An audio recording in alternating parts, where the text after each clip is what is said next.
Original.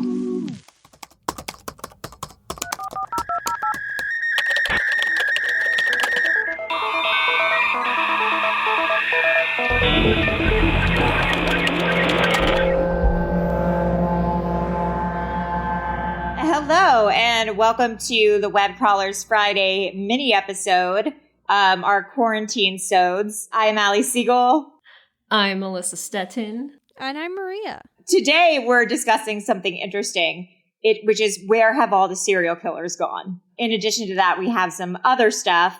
What is this ring crush shout out, Melissa? The girls who sent us all those rings, I haven't gotten them to you guys yet because I haven't seen you, but they sent us 9 rings. It's all like different kinds of quartz and like different colors. Oh my God, like, yes. Different sizes too. So they're like... They are so gorgeous. I am so excited. They're like aesthetically stuff that I wear legitimately in my day-to-day life. Yeah, and they sent us a nice note.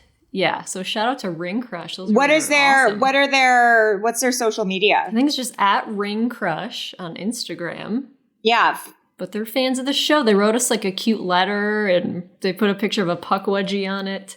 Oh my God, so amazing. Yeah, so follow them, give them some love, and thank you guys so much. Those are so cool. Then we got a really great email about a game idea that we can play. Melissa, what was the email? This is from Adam. It says, "Hi, Allie, Melissa, and Maria." Hold on, I gotta answer. This is my Amazon Fresh, I think. Hello? Yes. Thank you very much. I got, so like it's impossible to get things delivered now. It's crazy.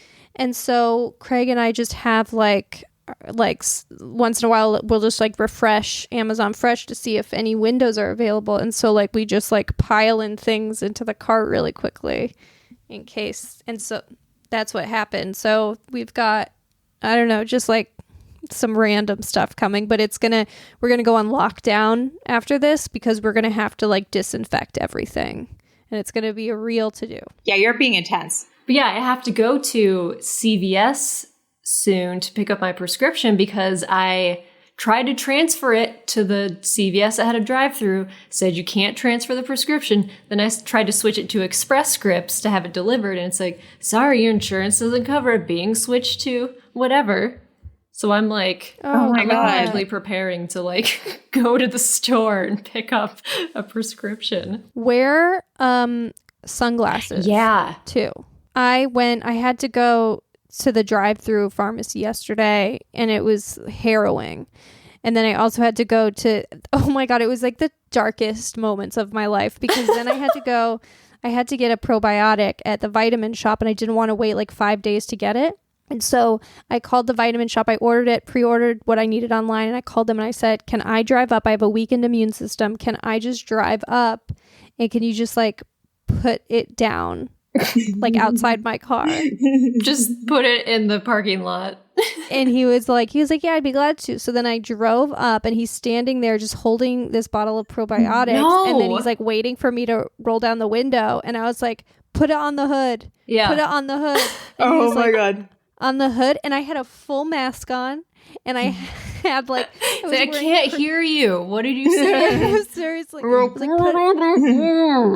just kept saying, "Put it on the hood," and he was like, "Okay." And I had this full mask on, gloves on, black gloves on. I was wearing Craig's big sandals because I wasn't going to get out of my car other than that. And they must have been standing in the shop, being like, I felt crazy. And then he left and I went to the hood of my car and I picked it up and I put it in a big plastic bag that was in my front seat. Oh, that's a good idea. It's crazy to me that people who are delivering stuff, like we've been getting Postmates and some people wait at the door and we're like, just leave it at the door. Just set it down and we'll get it. Yeah, just leave. Like, sorry. Yeah, no. I haven't been doing any delivery food. I'm still too sketch about it. Maria, have you been doing delivery food? No, not at all. Like I can't, because there's just too many variables for me. Yeah. Where I wish, like today I saw someone like sitting outside because, you know, these people are having like 6 foot like coffee dates or whatever. I think it's so weird. Yeah. Oh, really? Where like basically like their friend, you'll go out your front yard and your friend will come over and sit 6 feet away from you. And then you guys can have coffee together. But the girl had a bag, like a muffin bag and like a coffee from a store. Oh, Yeah. no. I was like, well, there's nothing I'd want more than that. But that defeats the purpose. yeah. Yeah. I don't What know. are you doing? I don't know. What is everyone doing? I just feel like the more people start to get it, maybe the more people will stop Yeah, ordering dude. out. Just know. stay home. It's crazy. Anyways, what's this fuck, marry, kill thing? Okay, so this is an email from Adam, and he says he has a game along the lines of fuck, marry, kill, but for unsolved crime. So basically, you pick one crime to know, like one unsolved crime that you know that you will find out 100% what happened. Okay. And then you pick a crime where it's like the police tell you what's happened, but like but it's not true and you'll never find out what happens. And then you pick one where you have all of the files and evidence delivered to you and you can go through the files as much as you want. Okay. So this guy, Adam, he was like, his 3 were John Bonet, Zodiac Killer, and Black Dahlia. And his was he would find out 100% what happened to John Bonet. And then he would like to have all of the case files for the Zodiac Killer. And then So that one you can pick, you can go through yourself. So that's like you discovering it for yourself. Okay. And then the one where he will probably never know the truth, he picked the Black Dahlia. So I was like, what are our 3? What would you know what I would pick? The first one to find out. He actually had a name for this game. He emailed back. It's called Solve Research Closed. Oh. That's so good. Yeah, Solve Research Closed. So SRC. I think the solved one that I would like to know, I think it's Elisa Lam. That's the one that really I mean, of course, John Bonet is like, I would love to know what happened, but I think the one that to know 100% what happened might be Elisa Lam. What happened to her in the water tank? Wait, hold on. Pick one to be told by police what happened, but you will know it's not true and we'll never find out anymore. Wait, what do you mean you'll know it's not true? I think that just means a case that's closed and you'll never find out any more new details about it. And it's just, you'll never know the truth of it. Basically one to never know what happened. I'm fine not knowing about O.J. Simpson. I already think I know what happened and the cops can tell me whatever. And I don't need to know any more about that. I'm over O.J. Yeah. We know what happened. Yeah. We're all over O.J. See, I would maybe want to have all the case files on Elisa Lam. Oh. And then know what happened to John Bonet. Oh, right. Because we basically know, from all the documentaries and everything that we've watched, I know so many details about the John Bonet case. Yeah, but we aren't being able to solve it ourselves. Right. Everything there is to know about John Bonet, I feel like we know. Yeah. Yeah, I feel like if we did have all the files for Elisa Lam, there's probably We some could stuff solve in it. there. Yeah. That pineapple and milk will stick with me till the day I die. Yeah, I would like to find out what happened to John Bonet. I want all the case files on Elisa Lam. And fuck OJ, who cares? Fuck OJ. And the Black Dahlia, I mean... I'd want to know what happened because that was it's such a big mystery. What, Black Dahlia or OJ? Black Dahlia. Oh. But it was that George guy. Oh, the surgeon or whatever? Yeah, it was George Hodel. There was this whole podcast about it that was very convincing that this guy George Hodel was friends with Man Ray, and the way the body was positioned was very similar to Man Ray's art, and this guy was friends with him. Right. Oh, what about who killed Tupac and Biggie? Oh. I mean, case files for that, there's no point because there really isn't anything. Would you want to know who killed Tupac? I know who. Or is he still... I would want to know for sure. And that would be the Kennedy assassination. Oh, good. Oh. I just would want to be told. That's a good one. Let's look. Famous unsolved mysteries. Famous unsolved. There's too many. Yeah. What is this? The Voynich manuscript. I don't know. The Voynich because I looked up unsolved mysteries and it said Voynich manuscript. The Voynich manuscript is an illustrated codex handwritten in an unknown writing system. Oh. The velum on it has been carbon dated to the early 15th century Italian Renaissance. I do really want to know about the Sherry Papini thing. Oh yeah, that was interesting too. What really happened with Sherry Papini? Well, I'm going to have to ruminate on that a little bit because there's a lot. There's a lot to take in. Amelia Earhart. What happened to Amelia Earhart? She wasn't murdered. She disappeared, though. That's pretty crazy. Yeah, that is crazy. So, yeah, I mean, I guess there's a lot of ways you can look at this game. Interesting. Tweet at us or Instagram us or send us an email. What's your solve research closed? Something to think about. Now we got a really great email about cockroaches. Okay, this is from Chris and Steph Miller. It says, hello, lovelies. I'm dying listening to you all with the Dippin' Dots and Madagascar hissing cockroaches. Short story. My uncle is an exterminator. For his birthday, my aunt bought him a Madagascar hissing cockroach. Oh my God. He actually named it Madeline. He'd get her out of the container to let us hear her hiss. She lived for 5 years. That's crazy. But it wasn't as gross as you'd think they would be. Anyway, stay awesome, Stephanie. Madeline the hissing cockroach. The Madagascar hissing cockroach. That's I so get gross. it because Madeline Madagascar. Madeline Madagascar, yeah. Where's your koala head, Allie? It's an octopus. I wonder how the tentacles move. It's my body. When my body moves, the tentacles move. It's so gross. So cute. Also, Jared Leto started a cult. Yeah, what the hell? Good for him. Well, wait, and then Allie, what's your story about him moaning? Oh, yeah. So I was probably like 23 or 24, and I was I was at a rooftop party at this hotel. I don't know if the hotel exists anymore. It might be something else. I think it was like Red Hotel or something in Hollywood, and it had like just opened. And I was so drunk. I was like wasted, and I was very skinny at the time. And I had short hair. Like I just like looked very Cameron Diaz-y, I think.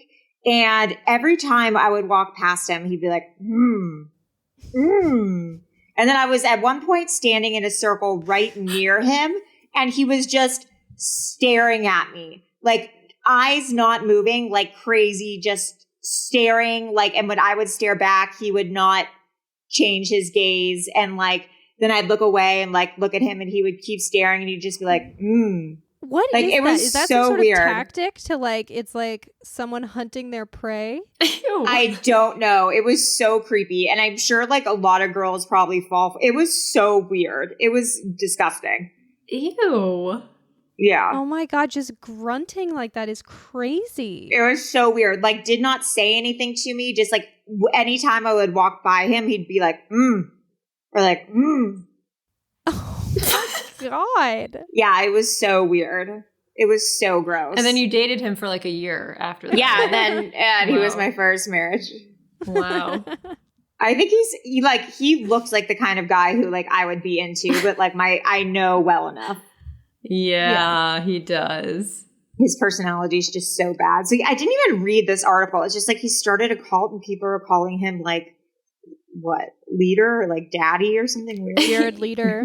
Last week he was on Instagram and he revealed that he was spending 12 days at a silent meditation retreat, and like he didn't know about coronavirus. Which is amazing. Which is the most Jared Leto thing ever. Yeah. But he's apparently created his own cult on a commune called Camp Mars. Oh, so it's like a 30 Seconds to Mars thing. Yeah. He's been hosting these religious retreats on this island for over a year. What? This article says the alleged insider goes on to say that Leto is promising people he'll protect them from the COVID-19 virus through the power of his own thoughts. Is it a joke though? Is it like him? No, I guess No. it's not because I'm looking at pictures of him talking to big groups of people. It's on gossipcop.com. I'm on rawmusictv.com. Me it too. says, Mars Island is a 3-night all-inclusive festival experience. Relax and restore with yoga amongst the trees, take a dip in the pool, catch a midnight screening or gaze at the stars, and catch 2 intimate performances with 30 Seconds to Mars. Mars Island is an experience like no other. It sounds like it's like Firefest, but yeah, like more of a weekend thing. Yeah, with 30 Seconds to Mars. Okay. The cost of the experience, starting at a reasonable $995, not including flights or travel, and rising to a staggering $6,500 with this higher tier, including a Mars passport and exclusive VIP experience with Jared. Wow. He wants people to call him Prophet. Okay. I mean, makes sense. That seems like the right path for Jared Leto. I'm not shocked at all. I guess he says, the guy who wrote this article says, it actually is a cult because Jared trademarked the phrase, yes, it's a cult, but it was supposed to be a joke. Well, I hope he's well. This article says something else. He says, there's an actual cult called Athene by Bashir Boumaza, who was a YouTuber, and then he literally formed a cult. When fans questioned what he was doing, he made a comical video pretending to be a cult leader. Many people thought he was serious and moved to his compound in Germany, where he literally ran the cult. So maybe Jared like started this in jest, but it's actually like not a joke. He wants to see who like is actually into it. Yeah, he's like, hey, I started a cult for fun, ha ha ha. And then like everyone's joining it and he's like, yeah, this is all for fun, right guys? Yeah, and it's slowly absolutely turns not. into like the Bhagwan. And it says it's mostly young females. Of course it is. It always is. Yeah, there's like pictures of it. It's just like a lot of white chicks. He's gonna have like 20 wives soon. It's like all white chicks, and then in the front row, there's like one really eager, active dude sitting. Well, what could you do, Jared? What can you do? So should we get into our topic for today, which is really cool?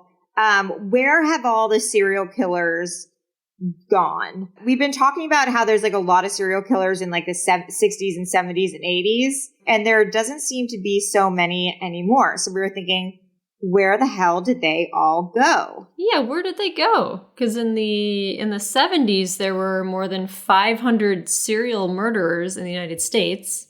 Oh and then in the 1980s, there were just over 600. And 1989 was the peak year in the United States with 193 separate serial killers operating. Oh my God. But in the 2000s, there were only 318. And then in the 2010s, there's only 73. Boring.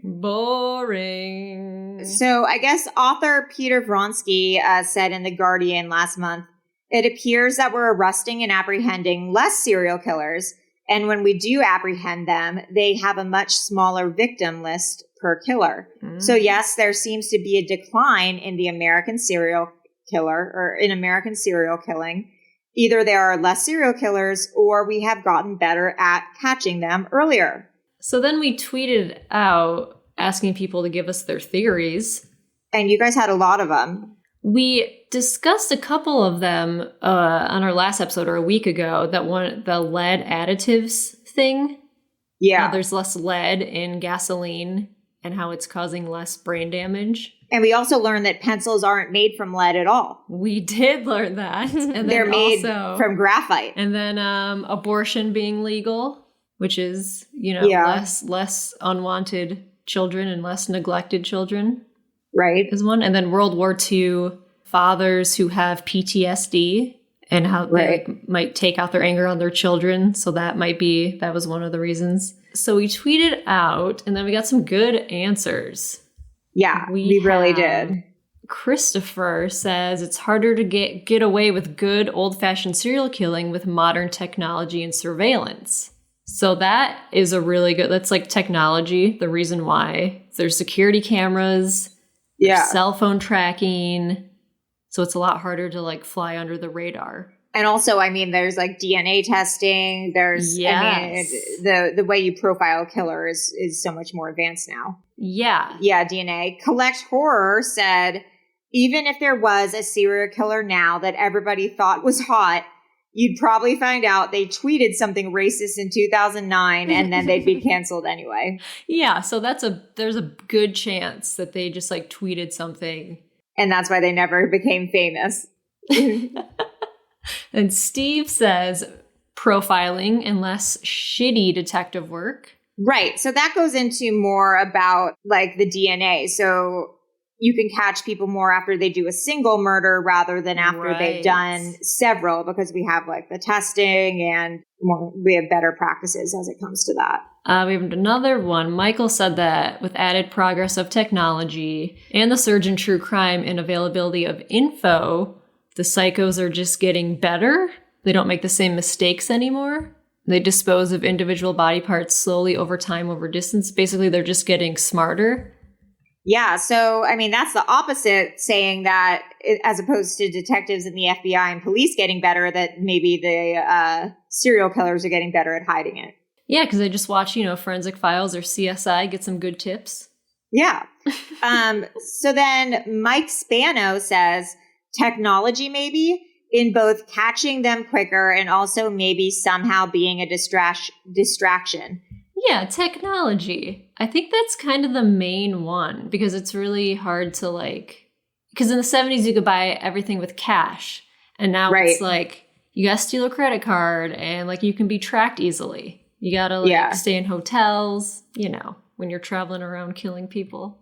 Yeah. Jamie Land says all of the above, plus the media has changed tactics with coverage. So killers don't revel in outsized celebrity status, which is true. Like sometimes they don't release the name of like the mass shooter and things like that when things happen, so that people who are seeking celebrity in that way, they don't do it. Yep. That's a good reason. Yeah. Penguin makes an important note. Yeah. Makes an important note saying, I think that they're still out there. They're just smarter. Mm-hmm. Going on to say 40% of murders are actually unsolved. Wow. Whoa. That's a lot. Yeah, so that's pretty crazy. This one from Maria, not Blasucci, says we don't open our doors for strangers anymore. That's true. Yeah, like nobody's hitchhiking, nobody's opening doors, nobody's like just letting their kids run around all willy-nilly during the day. Like people are more, the behavior is way different than it was in like the 70s or 80s. Well, in the cities, but I think in small towns and stuff, it's still a little more. But then again, I think maybe we're more aware of a kind of like when someone gives you the heebie-jeebies, like you've learned about how you should trust that instinct. I don't know. Yeah, I think women now feel comfortable not being polite all the time. Yeah. So if a man is like seems scary, we feel more comfortable being like, you're weird, I'm not, no thank you. So I think that that's probably changed it a lot too. Another one that I read is about 20% of serial killers were people who had killed, they went to prison and they were released and then they killed again. Oh my gosh. So there's longer prison sentences now, and there's reduced parole. So they're not going to be back on the streets to kill again. Like most killers now just get life in prison. Oh, wow. That's crazy. That's really interesting. Also, I think we have written here also that in like the 70s and 80s and the 60s, people were experimenting with drugs a lot. Like as was the government. But like I think people were doing like a lot of LSD and a lot of acid. Mm-hmm. And I think that probably made people go like a little bonkers. Yep. Yeah. Yep. And pregnant women. There's like better education about the dangers of doing drugs and smoking now, so less babies are born with tons of brain damage. Less babies born wrong? Less babies born wrong.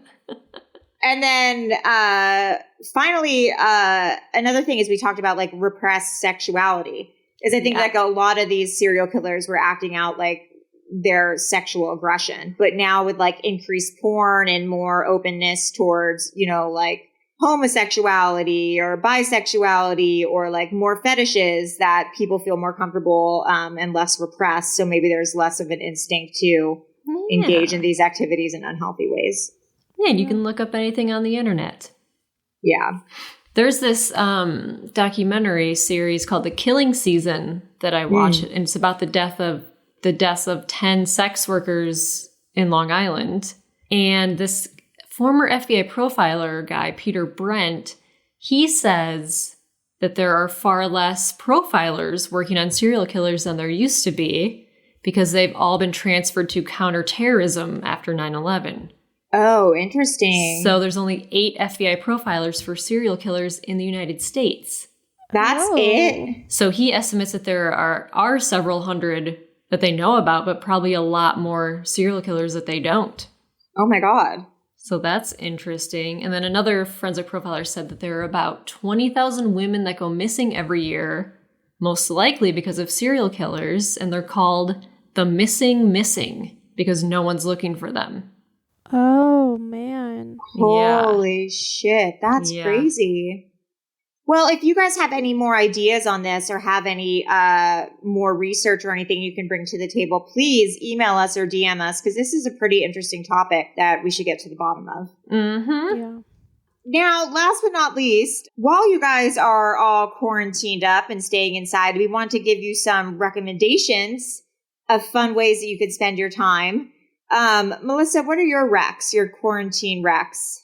Well, there's a guy named Ryan Heffington who's here in LA, and he owns this studio called The Sweat Spot, and he does these. Which is, by the way, where I broke my foot. And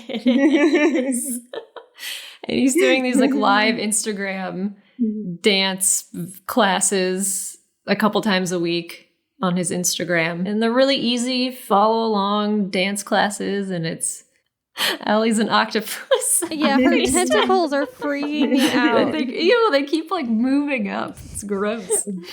And then there's a show. Are you guys watching Devs? I am watching Devs. I really like it. I gotta check it out. Oh, it's great. It's good about this girl who's an engineer and her boyfriend goes missing / is murdered. Don't want to give it away, but Nick Offerman is the lead in it, and he's really great. Yeah, it's a really great show. Well, maybe one of you guys would give me your Hulu password. Okay, maybe I will. I'll think about it. Maybe I will. And then there's the show it's not new. It's called Search Party. That's on TBS. I've still never seen it. Alia Shawkat, who is not dating Brad Pitt, apparently. Who's not dating Brad Pitt, according to the tabloids. Yeah. But that show, it's really fun. It's like a comedy mystery. And then there's a podcast you should be listening to. It's called Let's Talk with Lydia Greengrass de Alvaladejo. Yes, you guys should be. It is the best podcast I've ever heard, if I'm going to be honest. It really is. It's produced by our very own Maria Blasucci. Let me tell you guys something. Lydia is a breath of fresh air in this world we're living in right now, and she's I can't, there's nothing else I could say. You should just check it out. Yeah, Maria, tell us. It's an Earios podcast, so tell us a little bit about the premise. It's an Earios podcast. There is this woman, Lydia Greengrass de Alvaladejo. She is 40-something. She won't give her age. She's a team building expert in Rancho Cucamonga. She also does life coaching, and she's just doing a podcast for the first time. And she's got 2 boys, Eric and Ty, little boys, and it's just kind of her talking to people, learning about things. She's really great, and I'm so glad to be part of the Earios family with her. We haven't met her yet, but next Earios party, no one's met her. No one's met her. Oh, I hope she comes to one of the next Earios functions when we're all done social distancing. I don't know. She's all the way in Rancho, but no one's met her. She's got a Facebook page if anyone wants to check her out. But she's special. You guys should check her out. Just listen to an episode or 2. Does she have any Twitter or Instagram or anything, or just Facebook? She has a Twitter, but she's finding it hard to find the time to do Twitter. Yeah. Yeah, I get it. Yeah. So some of my suggestions are needle felting. It's my new favorite hobby. She's so good at it, you guys. She sent, I know you don't think you are, but like, honestly, that blew my mind. I don't even know how you do that. It's so easy. It's seriously so easy. So you can buy a kit off Amazon. I started doing a kit this morning, and I don't like the kits as much as I like just doing it by yourself. But you just buy look up needle felting on Amazon, and they'll show you like the wool to get, and then it comes with needles. And then basically you stab it. You stab the wool until it's like in a shape, and it gets hard. It like gets into a shape almost like Play-Doh or something if you keep stabbing it enough. And then you can like stab multiple shapes, and then you just like stab them together until it creates like whatever form you want.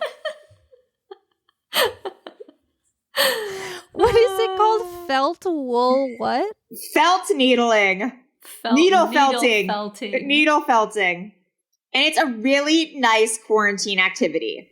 Oh, because the things you can make are so cute. They're so adorable. And like, if you get good at it, open an Etsy shop. That's fun. Lydia would probably suggest that as another late in life business if you want, you know? I bet Lydia would be into it. Yeah, maybe Lydia would be into needle felting. So that's something fun to do. I started watching True Blood on HBO Go from season 1. And it's a very horny and good show if you want to watch that. I watched the first 2 seasons, and I loved that show. It's so good. After a while, it becomes like no rules, and then it gets like a little intense. Yeah. But it's a really great show. It's like back when HBO like just started getting edgy, like when The Sopranos were on, and they were like, all we do is fucking swear and kill people here. So it's fun. And then finally, I've been doing Zumba on Hulu in the morning. On YouTube, you just look up Zumba, and there's like kids Zumba, adult Zumba, 5-minute Zumba, 20-minute Zumba. And it's just like a nice way to start the day. Mm-hmm. Yeah, I've seen your videos on Instagram. Yeah, I did Zumba for kids, and it was just Baby Shark song for like 10 minutes. Great. I'm into it. Yeah. And Maria, do you have any hobbies to add other than just being nuts? Well, sleeping. Oh, well, sleeping. That I made some bread. Why is everyone making bread? Everyone is making bread. Because you can't go out to get it, and so why not just try making it yourself? But isn't it like hard? Is it like don't you need like yeast?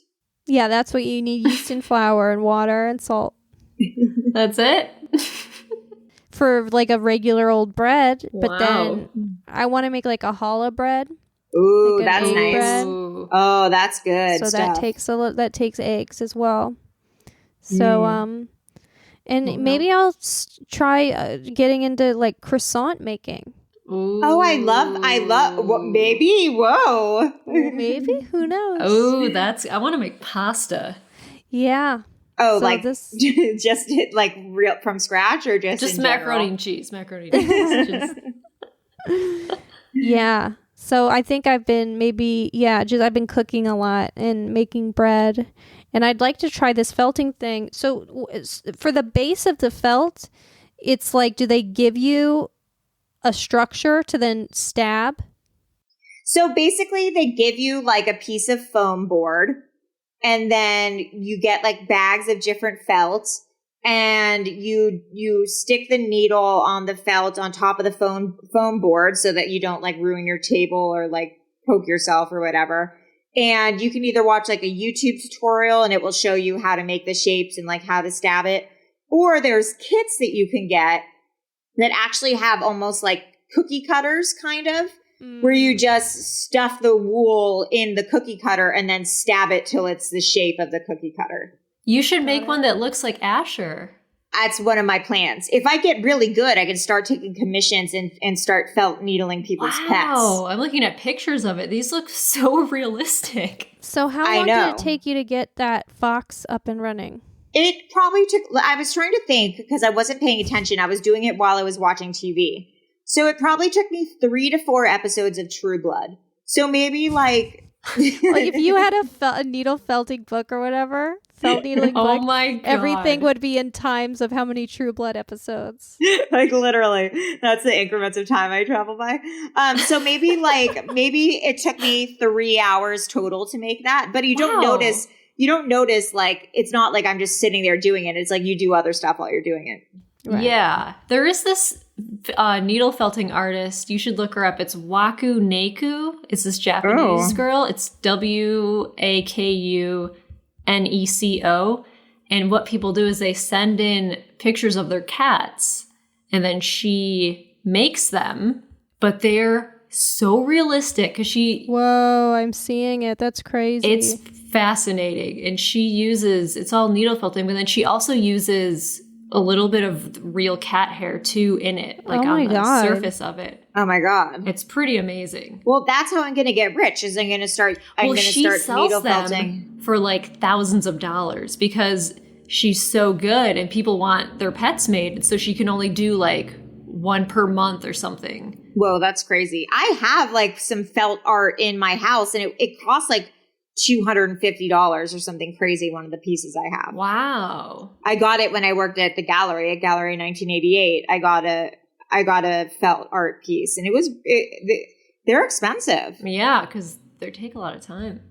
They do take a lot of time. Wow, so needle felting. Well, we're all going to start needle felting our pets. Yeah. So if you guys have any other quarantine activities or quarantivities, Melissa, where can people reach us? You can email us at webcrawlerspod@gmail.com or hit us up on Twitter and Instagram at webcrawlerspod. Sick. I'm so hungry. Also, next week we're probably going to start doing Netflix Chrome parties. Where we can all watch a Netflix movie or something together, and we'll share out the link to our Patreon members. So if you want to do that with us, we got to pick a movie. So if you want to do that with us, join our Patreon for as little as $2 a month, and you can start watching Netflix with me, Melissa, and maybe Maria if she wants to do it with us. Also, if I'm around. I haven't sent out the Patreon rewards in a couple weeks because I haven't been to the post office. Yeah, so guys, you guys can wait. You understand what it's like now. I think maybe because I can just go to the post office and I can just dump them in there. But also I think our listeners are really nice. Like if they don't make Melissa go to a couple more weeks. Make Melissa get corona because you want a pin right now. Just you'll get it soon. You'll get your stuff soon. I promise you. Okay, well, we love you. That's about it for today. Hi, I'm Allie Siegel still. I'm still Melissa. And I'll always be Maria. Wow. There you have it. Bye. Bye.